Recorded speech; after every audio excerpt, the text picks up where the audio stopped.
TikTok करने YouTube तू किहड़े मुंडे नाल वीडियो बना या खिजर उमर नाल वीडियो बना।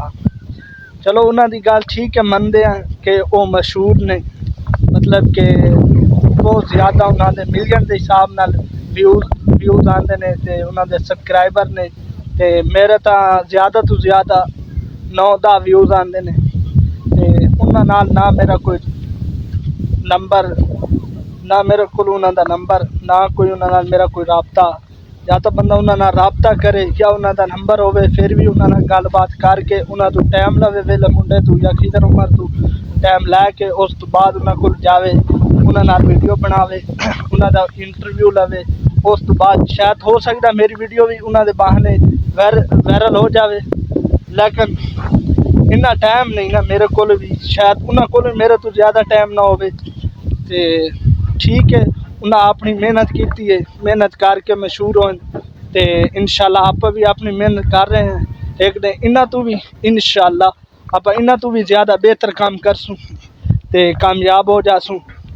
लेकिन वेले मुंडे नूं मिलन वास्ते टाइम लगता, नाले मोबाइल नंबर भी नहीं मेरे को, तो नखरे भी करते हैं नाल भी हुण छोटा जिहा यूट्यूबर हो के सानूं मिलन वास्ते आ रहा है, तो हसद कर जिस तरह कहते हैं कि हसद करते हैं, शायद हो सकता है वो हसद करे, बाकी शायद ये भी आके सोशल मीडिया ते काफ़ी अवाम सोशल मीडिया ते काम कर रही है।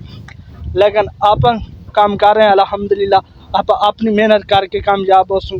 लेकिन वेले मुंडे तक आप जावन की ज़रूरत ही ना पहुँची, ना किधर मिलने वास्ते टाइम ज़रूरत पहुँची आपन। इंशाल्लाह जो कामयाब हो गए उस टाइम उन्होंने मुलाकात ही करसूँ, या किसे ऐसे टाइम हो सी कि उन्होंने मुलाकात हो भी सकती है, साड़ी नहीं भी हो सकती वेले मुंडे नाल। तो इंशाल्लाह अगर वेला मुंडा मेरी वीडियो देख रही है या खिजर उमर देख रही है तो आप नंबर दे देवें तो बेस्ट है, ना दे सन तो कोई मसला नहीं।